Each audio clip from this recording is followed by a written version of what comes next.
최근에 유한양행에서 그 레이저 티닙을 얀센에 기술 이전을 해서 세계적인 신약을 개발한 바 있습니다.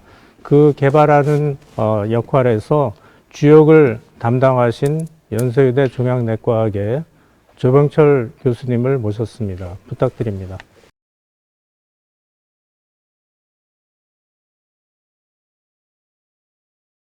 안녕하십니까. 앞서 이제 손지웅 대표님께서 혁신 신약 개발이 얼마나 어려운지, 그 다음에 혁신 신약 개발의 복잡성, 과정에서의 복잡성에 대해서 잘 설명을 해주셨습니다. 저는 앞으로 이제 20분 동안 무거운 얘기가 아니라 어찌 보면은 굉장히 재미있는 이야기를 드리려고 합니다.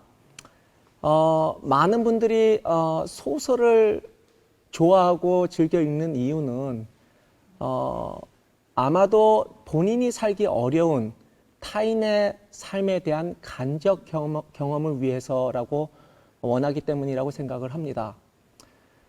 저는 이제 지난 5년 동안 레이저 티닙 개발을 하면서 또 이제 그와 짝을 맺은 아미반타맙 글로벌 약제긴 하지만 개발을 하면서 정말 이만큼 재미있는 소설과 같은 얘기가 없구나 이렇게 생각을 했습니다. 그래서 이 자리에서 지금 제 말씀을 듣는 분들이 제가 20분 동안 말씀드리는 아주 재미난 소설과 같은 얘기를 들으시면서 신약 개발의 꿈을 꾸시고 정말로 본인의 삶에 적용함으로써 신약 개발의 꿈을 이루시기를 간절히 소망합니다. 네, 간단하게 이제 인트로덕션을 말씀드리면 여러 고형암 또는 헤마톨로직 말리그넌시에서 신약 개발이 필요하지만은 특히나 이제 폐암에서 신약 개발이 왜 필요하냐? 기본적으로 폐암은 절반 이상의 환자들이 4기에 발견이 되고 또 이제 4기 스테이지 4에서 발견이 되기 때문에 수술이나 방사선 치료 같은 이제 근치적 치료의 대상이 안 됩니다. 따라서 결국은 항암제에 의존할 수밖에 없고 따라서 이 혁신 항암 신약의 개발이 필요한 이유겠죠. 아주 복잡한 그림이긴 하지만 제가 간단하게 말씀드리고자 한 이 그림에서 이제 말씀드리고자 하는 내용은 에코시스템이라는 거죠. 우리가 튜머, 제가 이제 보고 있는 종양이라고 하는 거는 종양 세포로만 구성된 게 아니고 스트로말셀, 베슬셀, 이뮨셀 여러 종류의 이제 세포들이 구성되고 그게 아주 좋은 에코시스템을 이루기 때문에 종양이 우리 몸에서 잘 성장해 나갈 수 있는 거죠. 우리가 신약 개발도 이러한 좋은 에코시스템이 있어야 좋은 신약 개발을 할 수 있다는 것을 이제 오늘 제 말씀을 통해서 말씀을 드리고자 합니다. 슬라이드가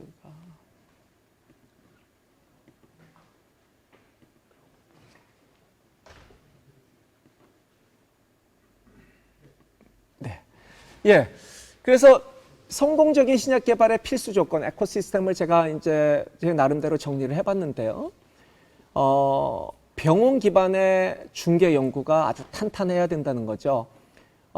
우리가 정말 환자들이 뭘 원하는지 이제 이걸 알 수 있는 사람들은 결국은 이제 MD 인력이 될 거고요.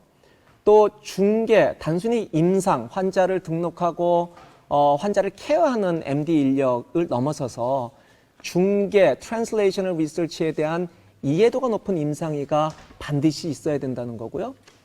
또 이제 병원과 이제 학교 입장에서 우수한 연구 인프라, 그냥 열정적인 전문적인 또 연구 인력, PhD 인력이 될 수 있겠고요. 또 이 연구 인력들이 실제로 실험을 진행할 수 있는 정확한 전임상 모델, 특히 이제 우리가 엔지니어드 모델들이 아니고 특히 온콜로지에서는 환자율의 세포주나 환자율의 PDX 모델 같은 이런 이제 환자에서 직접 이제 만들어진 이제 전임상 모델들이 우리가 신약 개발의 성공률을 높일 수 있다고 말씀드리고요. 또 이제 임상 연구는 총괄 책임 연구자만 진행하는 게 아니고 그 주변에서 같이 임상을 진행할 수 있는 연구 보조 인력들, 뭐 CMO, CRO, CRC 같은 이제 연구 보조 인력들이 풍부해야지 우리가 임상을 진행을 할 수 있는 거죠. 또 이제 회사 입장에서 파마슈리컬 컴퍼니 입장에서는 제가 볼 때는 좋은 신약, 이제 신약 자체가 파이프라인이 굉장히 좋아야 되겠죠. 그리고 레이저 침입의 경우에서처럼 좋은 전임상 데이터와 임상 데이터가 이제 있어야 되겠고, 또한 이제 제가 항상 느끼는 건데 특히 이제 글로벌 파마슈리컬 컴퍼니는 임상 경험이 풍부한 MD 인력들이 회사에 여러 명 포진하고 있어서 이제 실제로 임상 현장을 잘 이해할 수 있고 임상 현장과 소통이 잘 되지만은 국내의 바이오텍이나 제약사 같은 경우는 그런 이제 트리트먼트 랜드스케이프에 대한 깊은 이해도를 가진, 특히 이제 매 눈을 가진 환자한테 필요한 것이 무엇인지를 정확하게 이해할 수 있는 MD 인력이 굉장히 부족하다는 것을 저는 항상 느꼈습니다. 그래서 이런 인력들이 반드시 있어야 되고요. 산학병 협력이 이제 반드시 필요하고, 왜냐하면은 제가 항상 이제 느끼는 건데 외국계 제약회사가 들어 국내 회사에서는 항상 본인들이 약을 만들어 놓고 MD들한테 임상 현장에 이제 엔드 유저들이죠. MD들한테 이 약이 정말 필요할지를 이렇게 물어보는데, 저는 항상 강조를 하는 게 약물의 초기 개발 단계부터, 왜냐하면 내부에 MD 인력이 없기 때문에 초기 개발 단계부터 임상 현장에 있는 특히 중개 연구를 할 수 있는 MD 인력들과 긴밀한 논의를 거쳐서 실제로 이 약제 타겟부터 아이덴티피케이션하고 약제를 개발하는 과정이 필요하다.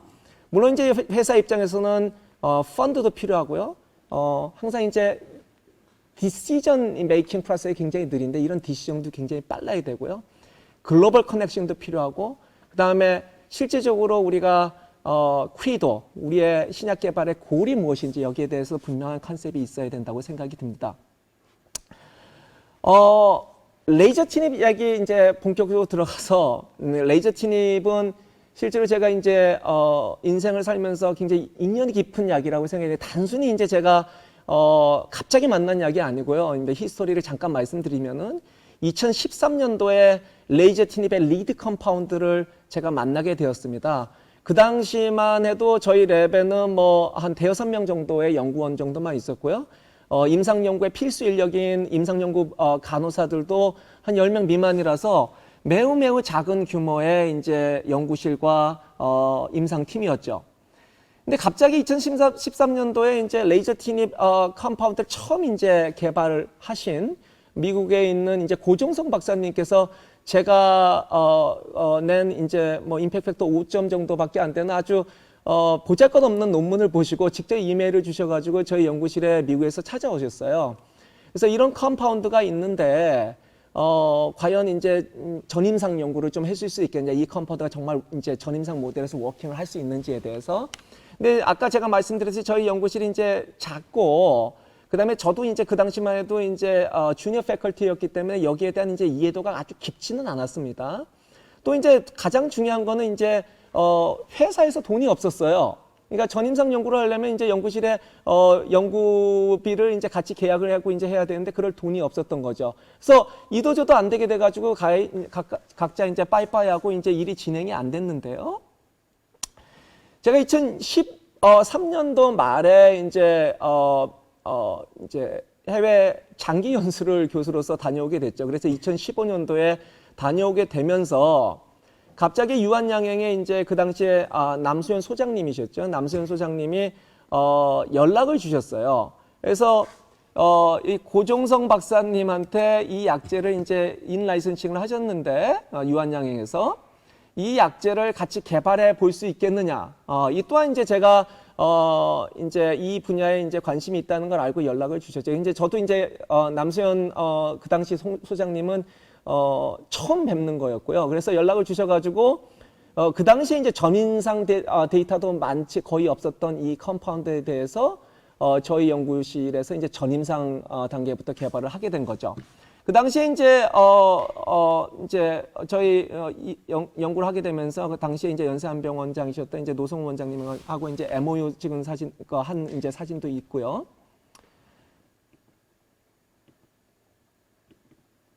네.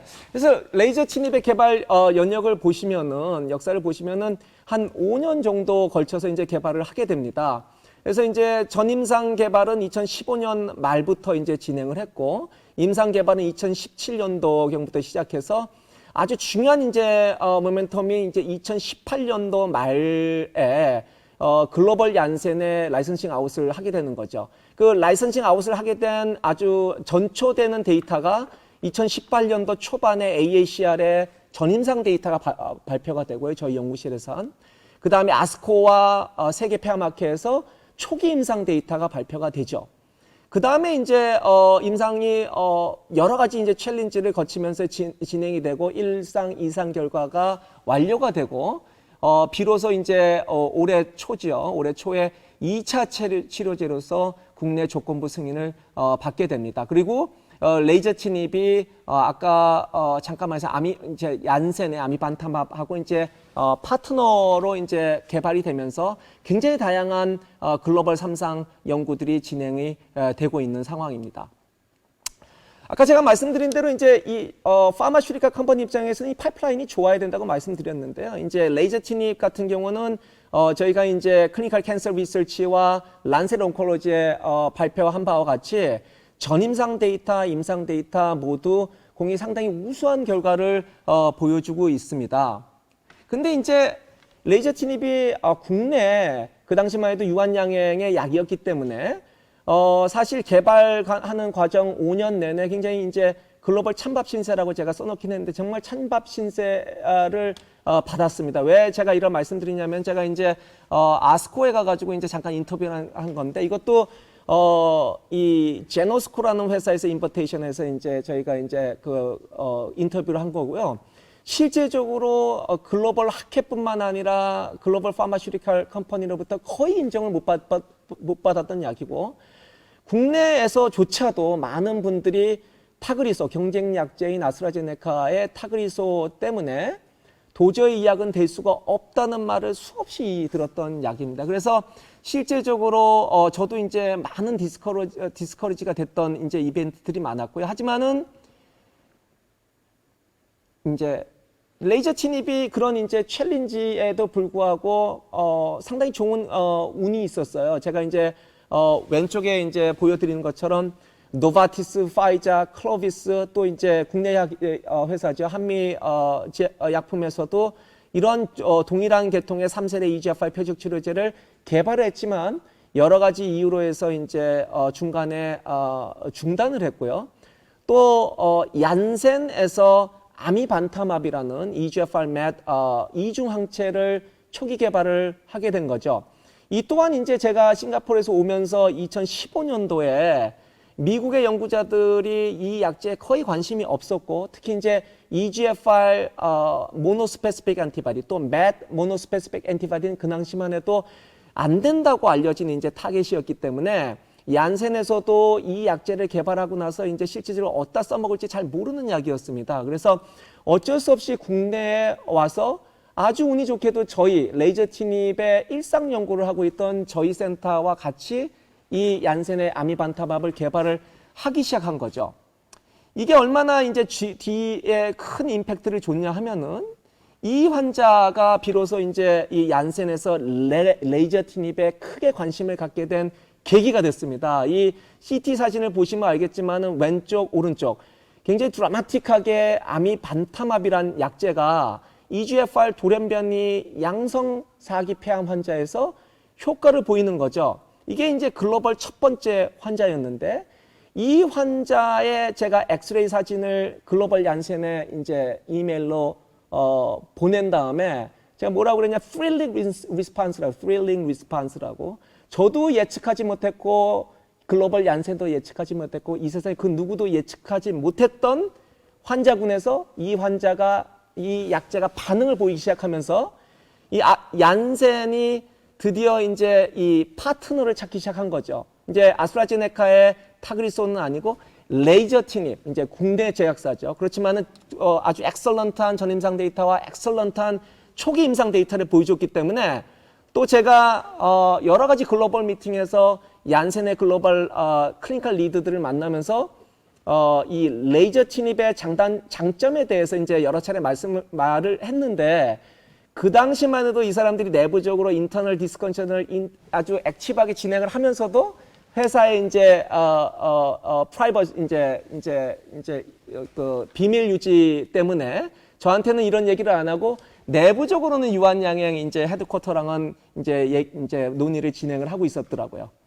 그래서 이제 이 약제가 이제 저는 이제 아미반타맙을 왕자라고 표현하고 레이저 티냅을 이제 신데렐라라고 말씀을 드리는데 왜 이런 약제들이 두 개가 컴비네이션 병역요법이 이제 센세이션을 일으킬 수밖에 없냐면은 하나는 이중항체이기 때문에 밖에서 붙는 거고요. 밖에서 이제 시그널 이니비션하고 레이저 침입은 이 튜머 셀의 안쪽에서 이제 시그널을 블락을 하기 때문에 얀센 입장에서는 글로벌 스트래티지상 타그리소를 우리가 이겨서 시장을 선점하기 위해서는 레이저 티닙 같은 약제가 반드시 필요할 수밖에 없었죠. 그래서 아니나 다를까 같은 센터에서 레이저 티닙이 아미반타맙과 이제 개발이 되고 있었고 여러 가지 전임상 데이터와 임상 데이터가 좋았기 때문에 여기에 눈독을 들일 수밖에 없었습니다.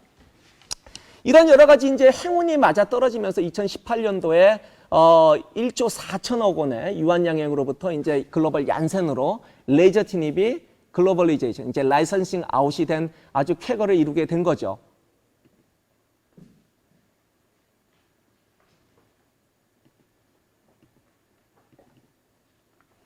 예, 그래서 이제 제가 레이저 침입의 개발 역사를 이제 커넥팅 닷 티어리라고 이제 말씀드리는데 좀 복잡한 그림으로 이제 그려드리면은 스티브 잡스가 이런 말을 했더라고요. 닷을 이제 우리가 이제 그릴 때 연결을 할 때 앞으로 일어날 닷을 어디다 점을 이제 연결시킬 수는 없지만 우리가 닷을 연결하다 보면은 점끼리 후향적으로는 연결할 수 있겠다. 제가 이제 이 글을 맞게 해석하는지는 모르겠지만 아마도 스티브 잡스는 앞으로 일어날 일을 미리 예측할 수는 없지만 열심히 하다 보면은 또 운이 좋으면은 그 일어난 일들을 하나하나 연결시켜 보면 그것들이 연결이 된다. 아마 이런 얘기일 것 같아요. 그래서 이 레이저 침입의 이제 개발 역사를 닷을 연결해 보면요. 2015년도에 고정성 박사와 2013년도에 저와 고정성 박사가 이제 연결이 됐고요. 그다음에 2015년도에 저와 유한양의 남수연 소장님이 이제 연결이 됐고, 그다음에 그 당시에 아미반타맙 글로벌 얀센의 아미반타맙하고 저와 연결이 됐고, 그다음에 그러면서 운이 아주 좋아서 유한양액과 얀센의 레이저 티닙과 아미반타맙이 서로 이제 커넥션이 되는, 그래서 1조 4천억의 글로벌 라이선싱이 이루어지는 이제 쾌거를 이뤘다고 생각해서 저는 이제 많은 이제 연구자들의 노력도 필요하지만 신약 개발에 있어서는 운도 중요하다 이렇게 이제 말씀을 드리고 싶습니다.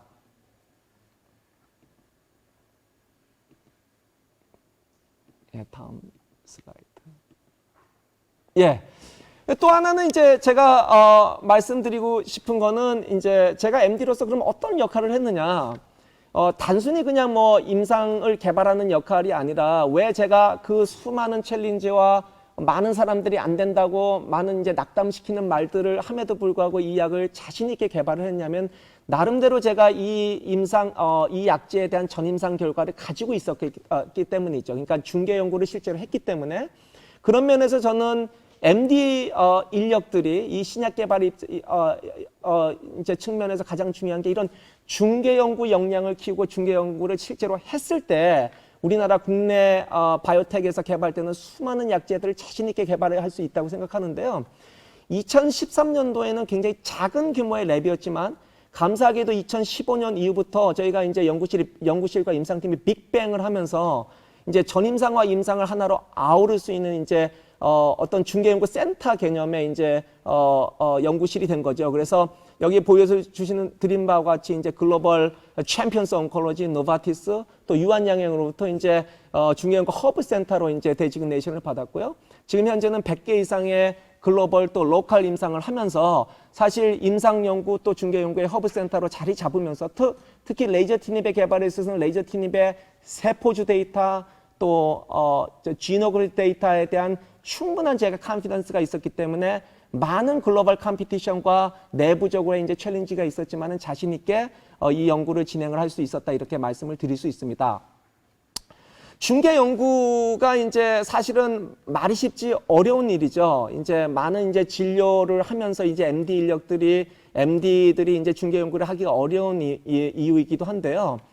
어찌됐든 저는 신약 개발에 있어서 특히 우리나라 국내 MD가 실질적으로를 아직까지도 이제 제한적으로 할 수밖에 없는 국내 현실에서 임상 현장에 있는 MD들이 중개 연구를 해야지 국산 혁신 신약이 좀 더 개발이 잘 될 수 있을 거라고 생각하는데, 특히나 이제 MD가 해야 되는 일은 병원에서 이루어지는 여러 가지 진료 현장에서 일어나는 환자들의 시료를 가지고 또 세포주를 만들고 그 다음에 지노그래프트를 만들고 이런 것들을 통해서 특정 약제가 왔을 때 그 약제의 타겟과 내성 기전과 적절한 병용 요법에 대한 제시, 트리트먼트 전략을 우리가 제시하는 역할이 굉장히 중요하다고 생각을 하고 있습니다. 그래서 이제 아까 제가 말씀드린 대로 환자율의 전임상 플랫폼, 이거는 사실은 MD들, 병원에서 근무하는 MD들만 가질 수 있는 이제 어떤 특장점이라고 생각할 수 있겠죠. 그래서 환자율의 전임상 모델 중에서 가장 중요한 거는 우리가 오가노이드 모델, 셀라인 모델, 지노그래프트 모델, 또 직접적인 환자 시료, 이런 것들이 실제로 신약 개발의 접목이 돼야지 특히 국내 혁신 신약에 대해서 우리가 이제 자신 있게 개발을 할 수 있을 거라고 생각하고요. 최근에 이제 저희 연구실에서 저는 이제 사실은 글로벌 제약사 약제보다는 국내 혁신 신약을 개발하는 걸 좀 더 보람 있게 느끼는데, AACR의 국산 약제에 대한 전임상 결과 보고된 것 중에 한 20% 정도 이상의 약제가 저희 중개연구센터에서 이제 실제로 실험이 이루어지고 그 데이터가 이제 보고됐다고 말씀을 드리고 싶습니다. 예, 넘어가기가 좀 힘든데. 예.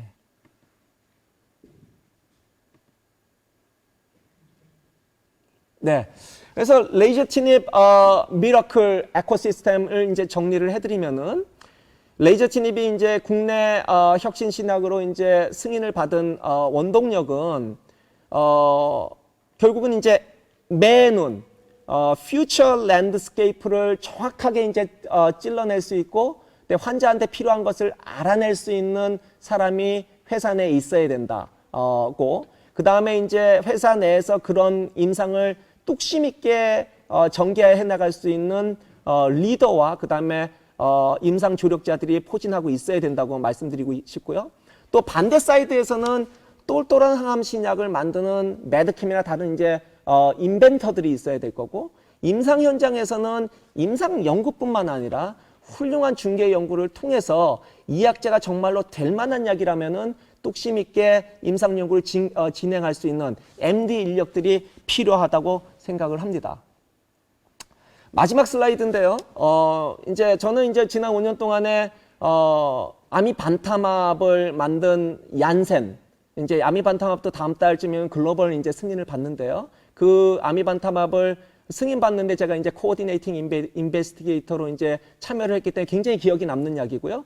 레이저 티닙도 국내 조건부 승인을 받는 데 있어서 이제 코어디네이팅 인베스티게이터로 참여함으로써 굉장히 크게 기억이 남아서 두 회사의 창업주와 사진과 그다음에 그분들의 말씀을 이제 제가 옮겨왔습니다. 그래서 얀센의 폴 얀센은 환자들이 기다리고 있다, 이런 말씀을 남기셨고요.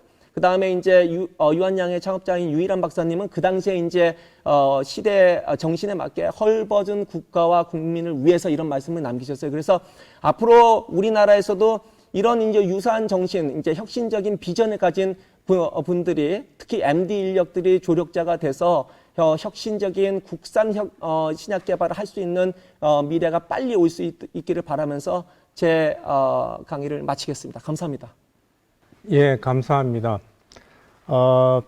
조병철 교수님 역시 그 산학병원에 긴밀한 협조가 필요하다는 말씀을 해주셨습니다. 특별히 좋은 신약 개발을 하고 있는 회사에서는 굿 파이프라인이 있어야 된다는 것이고, 이것을 임상 현상과 긴밀히 소통할 수 있는 MD가 있어야 되고, 그 다음에 이것을 연결을 했을 때 의과대학이나 병원에서 통찰력, 내 눈을 가지신 의사가 필요하다. 또 그 의사는 매우 아주 그 연구와 개발에 디보션을 할 수 있는 그러한 성격을 지닌 의사가 있어야 된다라고 강조를 했습니다. 정말로 감명 있게 잘 들었습니다.